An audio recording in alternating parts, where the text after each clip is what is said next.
Hello guys, ఎట్టకేలకు 18 years నుంచి ఏ cup కోసం అయితే నిరీక్షిస్తూ ఉన్నారో ఆ కప్పు దక్కేసింది ఆర్సీబీకి. అయితే మరి ఈ మ్యాచ్ మొత్తం కూడా ఎక్కడా కూడా సాఫీగా జరిగిన సినారియో కనిపించలేదు. కొంచెంసేపు నువ్వా నేనా అన్నట్టుగానే కొంచెంసేపు చూసుకుంటే ఆర్సీబీ వైపు టిల్ట్ అయింది, ఇంకొంచెం సేపు చూసుకుంటే మనకి పంజాబ్ కింగ్స్కి వెళ్ళే టిల్ట్ అయింది మ్యాచ్. సో అయితే మరి ఈ మ్యాచ్ ఓవరాల్ సినారియో కనుక ఒక్కసారి చూసుకుంటే ఫస్ట్ టాస్ గెలిచి పంజాబ్ కింగ్స్ ఫీల్డింగ్ తీసుకున్న తర్వాత ఆర్సీబీ ఫస్ట్లోనే ఫిలిప్ సాల్ట్ వికెట్ కోల్పోయాడు. సో 9 బాల్స్లో 16 రన్స్ చేసి ఫిలిప్ సాల్ట్ పెవిలియన్ చేరాడు. అయితే ఫిలిప్ సాల్ట్ ఉన్నంతసేపు కూడా ఒక అగ్రెసివ్ మోడ్లో ఇన్నింగ్స్ అంతా సాగింది. ఎప్పుడైతే ఫిలిప్ సాల్ట్ అవుట్ అయ్యాడో దాని తర్వాత ఒక పక్క నుంచి విరాట్ కోహ్లీ సో మరి చాలా స్లోగా బ్యాటింగ్ చేశాడు. సో మరి అది తప్ప అంటే ఖచ్చితంగా ఒక ఎక్స్పీరియన్స్ బ్యాట్స్మెన్ ఏదైతే చెయ్యాలో అదే చేసి చూపించాడు నిన్న విరాట్ కోహ్లీ.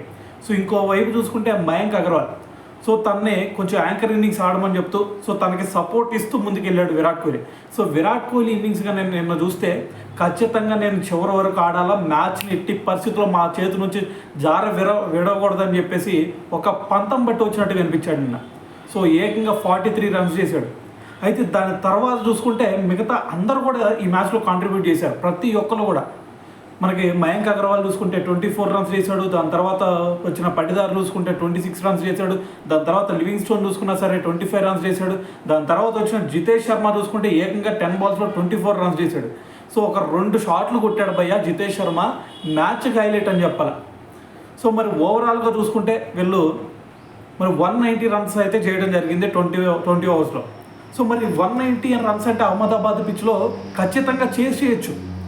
మరి పంజాబ్ కింగ్స్ అది చేయలేకపోయిందంటే కారణం ఏదన్నా ఉందా అంటే అది ఆర్సీబీ బౌలర్స్ అనే చెప్పాలి. సో మ్యాచ్ తర్వాత కూడా మనకి భువనేశ్వర్ చెప్పాడు, మేము 180 రన్స్ కనుక మా బ్యాట్స్మెన్స్ పెట్టగలిగితే ఈజీగా మేము మ్యాచ్ గెలిచేయచ్చు అనుకున్నాం అని చెప్పేసి భువనేశ్వర్ కుమార్ కూడా చెప్పాడు. సో దీన్ని బట్టి అర్థం చేసుకోండి వాళ్ళ బౌలింగ్ మీద వాళ్ళకి ఎంత నమ్మకం ఉందనేది. అయితే దాని తర్వాత చూసుకుంటే మరి పంజాబ్ కింగ్స్ బ్యాటింగ్ వచ్చిన తర్వాత ఇద్దరు కూడా కొంచెం మంచి స్టార్ట్ ఇచ్చారు. పవర్ ప్లేలో చూసుకుంటే దాదాపు ఒక 52 రన్స్ వరకు కొట్టారు. సో దాని తర్వాత ఎప్పుడైతే ఓపెనర్స్ ఇద్దరు కూడా అవుట్ అయ్యారో దాని తర్వాత వెంటనే మరి శ్రేయస్ అయ్యర్ అవుట్ అయ్యాడు. మ్యాచ్కి టర్నింగ్ పాయింట్ ఏదన్నా ఉందా అంటే ఈ శ్రేయస్ అయ్యర్ అవుట్ అనే చెప్పాలి. సో శ్రేయస్ అయ్యర్ ఏదైతే ఒక సింగిల్ రన్కి అవుట్ అయ్యాడో మ్యాచ్ సినారియో మొత్తాన్ని కూడా చేంజ్ చేసింది. సో ఓవరాల్ అప్పటి వరకు మరి పంజాబ్ కింగ్స్ వైపు ఉన్న మ్యాచ్ మొత్తం కూడా ఆర్సీబీ వైపు టిల్ట్ అయిపోయింది. సో మరి ఎప్పుడైతే శ్రేయస్ అయ్యర్ అవుట్ అయ్యాడో అక్కడ నుంచి కోలుకోవడానికి చాలా టైం పట్టింది వీళ్ళకి. సో మరి ఒక పక్క నుంచి జోష్ ఇంగ్లీష్ కొంచెం 39 రన్స్ చేసినా కూడా సో దాని తర్వాత వచ్చిన నెహల్ వదేరా, దాని తర్వాత శశాంక్ సింగ్, సో వీళ్ళిద్దరు కూడా ఒక స్లో ఇన్నింగ్స్ ఆడారు. సో నాకు పర్సనల్గా చెప్పాలంటే నిన్న మ్యాచ్ పీబీకేస్ ఓడిపోవడానికి వీళ్ళిద్దరు అనే కారణం అనేది చెప్తాను నేను. సో మెయిన్గా చెప్పాలంటే నెహల్ వదేరా కేవలం 18 బాల్స్లో కేవలం 15 రన్స్ మాత్రమే చేశాడు. సో ఇదే మ్యాచ్ మొత్తాన్ని కూడా ఆగం చేసిందంటే ఈ ఇన్నింగ్స్ అనే చెప్పాలి. అరే మనకి ఒక పక్కన వికెట్లు పడుతున్నాయి కాదనట్లేదు, కానీ బాల్ టు బాల్ అని సింగిల్ అయినా తీయాలి కదా. సో 18 బాల్స్లో 15 రన్స్ అంటే ఇది టెస్ట్ క్రికెట్ ఆడినట్టు ఆడాడు.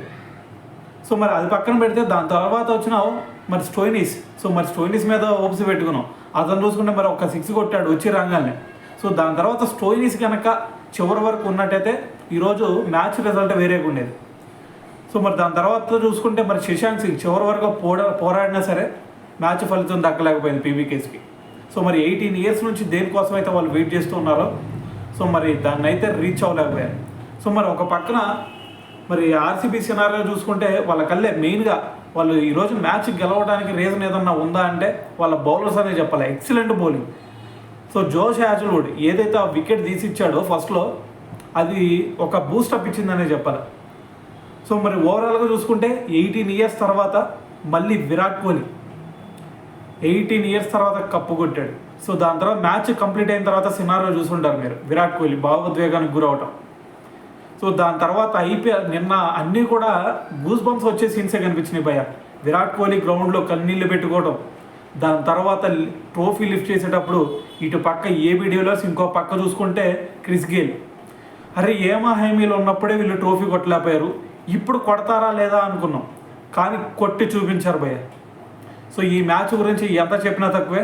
సో మరి ఓవరాల్గా కింగ్ కోహ్లీకి ఎన్నో ట్రోఫీలు ఉన్నా సరే మరి ఐపీఎల్ ట్రోఫీ లేదు అనే బాధకి ఈరోజు తెరదించింది. సో సో మరి ఓవరాల్గా ఈరోజు మ్యాచ్ గురించి మరి మీరేమనుకుంటున్నారు అనేది కింద కామెంట్ చేయండి.